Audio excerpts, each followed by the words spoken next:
और कुछ करो न करो, भगवान की भक्ति करो, बहुत ध्यान पूर्वक श्रवण करें, भगवान की आराधना करें।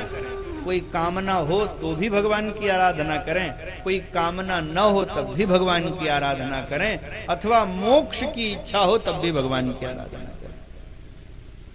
भगवान तो सब दे सकते हैं, क्यों? अब कितनी मनुष्य की कामनाएं हैं, कितने देवता हैं, सबको मनाने में कितना समय लगेगा, क्यों? पर एकमात्र भगवान की शरणागति स्वीकार कर लो, वे सब कुछ देने में समर्थ हैं। किसी हॉस्पिटल में आपका कोई रोगी एडमिट हो तो कितने लोगों से व्यवहार बनाना पड़ेगा।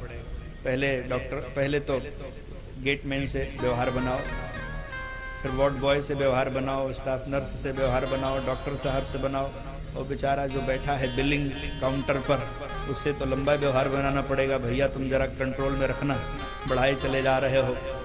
सबसे व्यवहार बनाओगे तब जाकर के सकुशल अपने मरीज को दिखा पाओगे।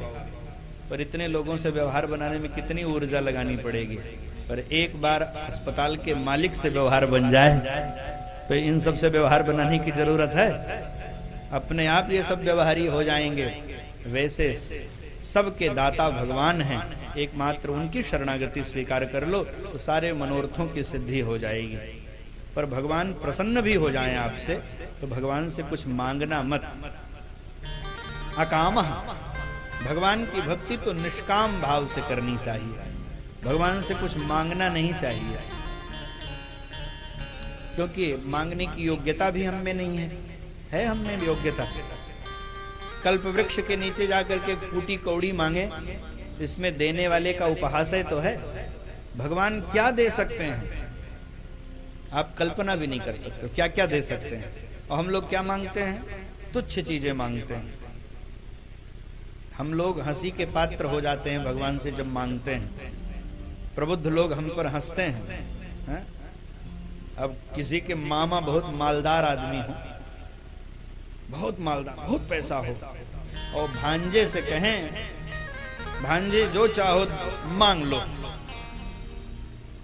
और भांजे अभी बहुत छोटे हैं तो घर वाले सोचते हैं कि मामा इतने मालदार हैं कि भांजे को बोल देना चाहिए कि मुटकी चैन दिला दो सोने वाली।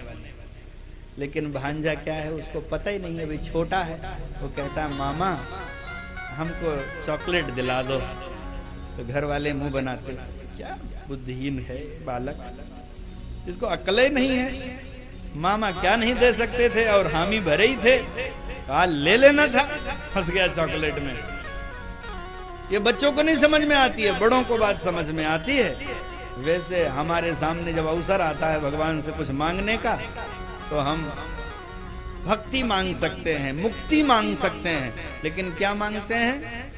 प्रभु एक घर दे दो, एक गाड़ी दे दो, थोड़ा सा यश दे दो, थोड़ा सा पद दे दो। ये सब चॉकलेट की तरह है।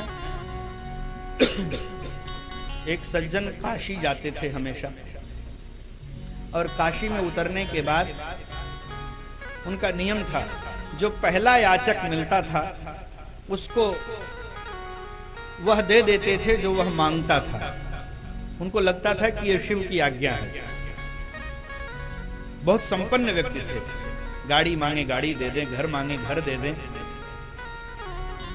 तो एक बार वे जब काशी उतरे तो एक रिक्शे वाले से कहा, भैया गंगा जी छोड़ दो, स्नान करना है। अब उसको पता नहीं है कि कितना बड़ा दाता मेरे पीछे बैठा है, मेरी इस जन्म की गरीबी दूर कर सकता है ये। रिक्शा चलाते चलाते उसने कहा, कहां से आए हैं? कहे हम आ रहे हैं लखनऊ से, गंगा स्नान करने आए हैं, विश्वनाथ जी का दर्शन करने आए हैं। अच्छा साहब कुछ मांगे आपसे दे देंगे? तो उन्होंने कहा हाँ मांग लो। क्या मांगते हो? बोले ठंड बहुत है, एक बीड़ी पिला देंगे। उसने पिला दिया, दे दिया पैसा, पी लिया उसने। लेकिन जब उसने गंगा के घाट पर उनको उतारा तो लोगों ने बताया, जिसको तुम बैठा के ला रहे हो अपने रिक्शे पर, ये बहुत बड़ा दाता है, इससे अगर तुम आज घर मांगे होते तो घरों दे देता तुमको। इससे तुम रिक्शे के बजाय ऑटो रिक्शा मांगे होते तो भी खरीद के दे देता, लेकिन तुमने मांगा क्या? बीड़ी। और पहली याचना ही पूरी करते थे, दूसरी नहीं। अब वो पछताए कि कितना बढ़िया अवसर था, हमारे हाथ से निकल गया। वो रिक्शा चालक कोई और नहीं, हम ही आप हैं। दाता साक्षात भगवान हैं, और हम लोग जल करके नष्ट हो जाने वाले बीड़ी जैसे पदार्थ को ही मांगते हैं, क्योंकि जो कुछ हमारे जीवन में भौतिक सामान है यह बीड़ी की तरह ही जल करके नष्ट हो जाएगा। गाड़ी हमेशा रहेगी, घर हमेशा रहेगा। आपके पूर्व पुरुषों ने भी तो घर बनाया होगा कि जंगल में रहते रहे, लेकिन वो घर का नामो निशान है कहीं, जर्जर पड़ा होगा, कोई जाता नहीं होगा। कोई हमें बता रहा था शोभा यात्रा में कि महाराज जी हमारा बहुत पहले हम लोग उधर ही गांव में रहते थे, खाली पड़ा है, धीरे धीरे एक एक ईंट गिरे रही, कमजोर ही हो रहा होगा। वैसे जितने संसार के साधन हैं सब ऐसे ही हैं। इसलिए भैया भगवान से पदार्थ न मांग करके भगवान से अच्छे लोगों के संगति मांगनी चाहिए।